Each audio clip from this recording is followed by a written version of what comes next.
Yeah. Welcome back to the channel, fellas. Gran Turismo Sport, GT Leagues, back on the channel. Oh my goodness, that Mazda looks absolutely stunning. Look at it from every angle. That's a concept car, right?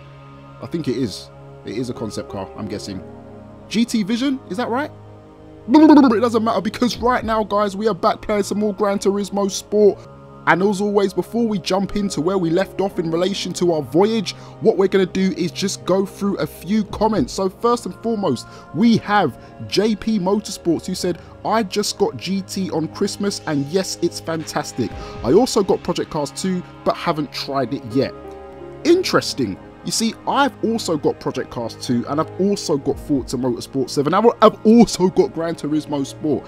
I think by the fact that I'm actually doing a playthrough on this game and not the other two, it's quite obvious as to what my favourite is. But what this comment does is it opens up a broader discussion as to what your favourite game is if you've got those two or any combination of FM7, Project Cars 2 and Gran Turismo Sport. Let me know in the comments, guys, if you've got more than one of those games, which of the two or three are you enjoying the most and why? Moving on, next we've got Ethan Lee who says, first of all, if you can, I would suggest investing in a wheel such as a Logitech G27 or for a little more Thrustmaster T300 GT. Second, are you in an apartment because your neighbours must hear a lot of yelling? Hell yeah. Cheers, Ethan. Okay, so to answer your first question, the wheel question is something that gets thrown at me quite a lot. The reason why I haven't got a wheel, number one, I just can't afford one at this present moment in time. That's the honest truth. Number two, I don't really have enough space in my setup for one. If I do get a wheel, I want to go the full 9 yards, the full Monty. I want to go and get that BMW. Looks stunning, by the way. Sorry, I keep getting sidetracked. This is the most beautiful game in the world. I've said it before and I'll stick by that. No, don't let that propeller kill the Beamer. But yeah, if I do get a wheel, I want to get the full pedal set up, the full shifter and everything, and I just don't have enough space. Hopefully when I move into a bigger place, then that is something that I will be doing, and hopefully I'll get a wheel cam set up similar to people like Slaptrain and people like that. So awesome. And yes, my neighbours do hear me make quite a lot of noise, unfortunately. I do live in an apartment-based setup with my neighbours in close proximity, so unfortunately they have to put up with hearing me moan, complain, scream, shout and get excited whilst playing me GT Sport. They probably think I'm making love to my console. Next up, we've got Andrew Silviera. I hope I said your name right, Andy. I love seeing driving sims being played like Sims, always very entertained, Bourne. Thank you very much, sir. I appreciate that. Gran Turismo Sport, just not just Gran Turismo Sport, but any simulation game that I play, I tend to take very, very seriously. Now, those of you that have been on my channel for quite a while, you'll know that I've got quite a laughable and jokey personality. I like making people laugh. I like being a bit of a clown from time to time. Obviously, I'm not the fastest driver. Obviously, I'm not the neatest driver. Obviously, I've got a hell of a lot of learning to do, but I appreciate the fact that you see that I am attempting to take this seriously, and long may that continue. And last up, we've got Marcelo, my homeboy. How you doing, Marcelo? I've been here since 5k subs and I seriously think you deserve more. Your videos are informative, funny, and I feel like they start discussions many YouTubers don't dare to start, and for that I want to thank you for this unique experience in the form of videos. I also love your tribute vids for cars like the Evo and the Viper, which sadly are leaving production. It made me remember the old days in which Mitsubishi was my favourite brand. So again, I thank you for a wonderful ongoing journey. May you have 1 million plus subs. I will still be here. Thanks, man. I appreciate that, brother. I really do. Oh, daily workout completed. What have I won? Give me something of use. Give me something of use. Please don't be a concept car. Ooh. What's this? Another Lexus. Did we not pick up a Lexus in the last episode? We did. We did get a Lexus in the last episode. We picked up Theo's car, the RCF. We now have the LC 500, a car I know very little about, but it looks very stylish. We will be taking that for a test drive at some point in the not too distant future. Right then, so let's pick up where we left off in the campaign mode as we pick up in the GT League. Now, if you remember from the last video, I was using the RX-7 towards the end of it. It wasn't the car that I started the video off in. I switched over to it because I got irritated by the GT86, and lo and behold, it provided us with the gold trophy that we needed. So we are now on to our final race in the actual season in relation to the front engine rear wheel drive challenge. And the next race is to be taken in Yamagiwa at the Kyoto Driving Park. It's a 2-lap race, no fuel consumption, no tyre wear whatsoever. Obviously there are 12 cars on the grid, and as you would expect, we are going to be starting from the very back because polyphony are useless, they are stupid, and they like making my life a living misery. Right then, so here we are at the track, and as always before we start, it's time to take on board some of the tips that you guys have thrown at me.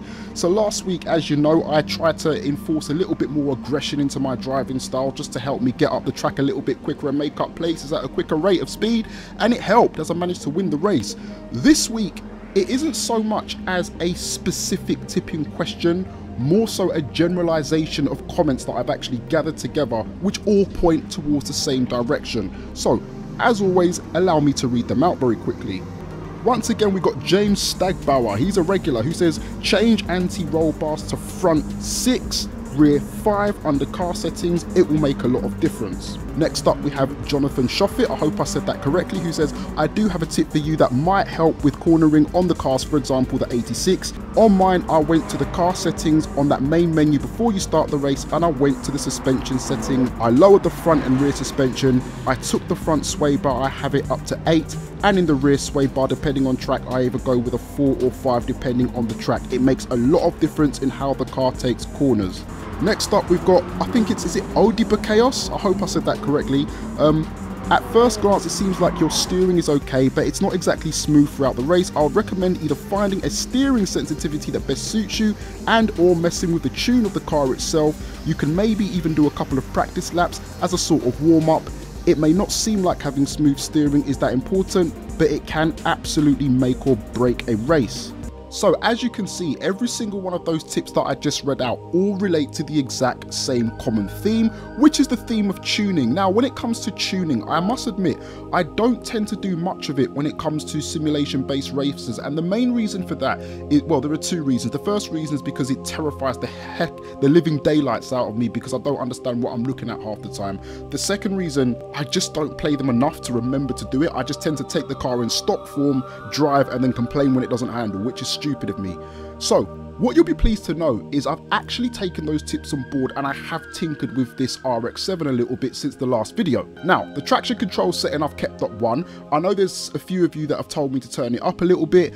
I haven't turned it up, and the reason why I haven't turned up the traction control mainly is because I personally honestly feel that I will learn better when thrown in at the deep end, and that is the honest truth. So that's why I'm keeping it there. Now, the biggest change that I made, there were 2 actually. The first and foremost was the ride height. The RX-7 actually starts off on values of 100 and, oh, wait a second, 110 at the front and the rear. So I dropped it to 85 and 95. What I also done was I messed around with the roll bar settings. Now these roll bar numbers that you can see here are different to the ones that the car started off with. I believe it started off with, I think it started off with a 6 at the front, and the rear I think might have even been a 4. Don't quote me on that, I'm just trying to remember off the top of my head. Nevertheless, I changed that. And what I also did was, when it came to downforce, I mentioned in the last video, the RX-7 is actually a very, very fast car given the group of cars that it goes up against. Obviously it's not fast when you compare it to a Ferrari 458, but when you compare it to the cars that it goes up against, like the GT86, it's a very fast car, and I struggle to handle the back end at times. So as a result of that, I also decided to change the actual downforce. I increased the amount of downforce that I've got. It still has enough in reserve to absolutely blitz past the opposition. So those are the tuning based changes that I've made. Tyres don't matter because the tyres are preset based on the actual race restrictions, so don't worry about that. And that is pretty much it. Right then, here we go, the final race of the front wheel drive challenge season in 2, 1, off we go. Right then, let's see whether or not this new tuning setup has a profound effect on our fortunes as we slow down, hit the brakes, start to turn in. First corner, always a difficult one. Have to be patient when trying to apply the power. Don't want the wheels to light up. Nice, brilliant. Okay, decent start, not too bad. We've got a good foundation to build upon. Slow S section as we look at the sister RX-7 going past the MX-5. Can we go around the outside? We can indeed, which is good. Drifting towards the outside of the track. This corner always gives me a little bit of trouble. Take it slowly. Looking for a gap. There isn't a gap. Patience. Around the outside. Brilliant. Following the twin RX-7 as she makes progress as well. Okay, right. So got this downhill section now which has a chicane at the end of it, which can catch you out if you're not careful. Hence the reason why I'm a little bit cautious. Over the curb. Oh, the RX-7 is spinning out. Fantastic. We've taken the position. We're 15 seconds behind the lead car. We're 1.8 seconds behind Pascal the Frenchman. As we go past Pascal the Frenchman, we are now up into 6th. Things are looking good. Gently off the accelerator. This is a fast corner. I'm taking it a little bit cautiously as I don't know what that back end is going to do after the incident on the first corner. It's okay though, because we are eating into the lead of the Hyundai Genesis. Goodbye Hyundai Genesis, you stand no chance. You are a victim of the rotary rev. Oh, he's not a victim, he's fighting back. What is he doing? This is not in the script. Read the book. Okay, nice, nice, nice. Got a good run out of those final corners. Down the inside. Don't close the door on me, sir. Thank you very much. Be a gentleman. Thank you. Okay. Turn that wheel, turn that wheel. Right, just in case you're wondering, the traction control setting is actually at 1, as I mentioned earlier on before. We are 5 seconds. We're in 2nd position. I had no idea. The victory is on. Okay, slow down. Don't panic, boy. Don't get excited. Turn in. Took that very cautiously. Nice, nice, nice, nice. 4.5 seconds, 4.2 seconds. Humphrey, the American. Turning in. Ooh, ooh, ooh, ooh. Nice. Kissing the rumble strip there. Hopefully the white lines won't make me spin off as we glide towards the outside of the track. He's taking a central position. He's already on the defensive. I'm going to take this slow because I know I've got enough power on exit to go past him. Oh! Oh!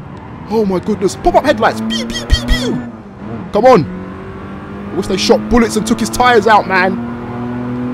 Right. This is a very long lap, so there's still plenty of time to make the pass.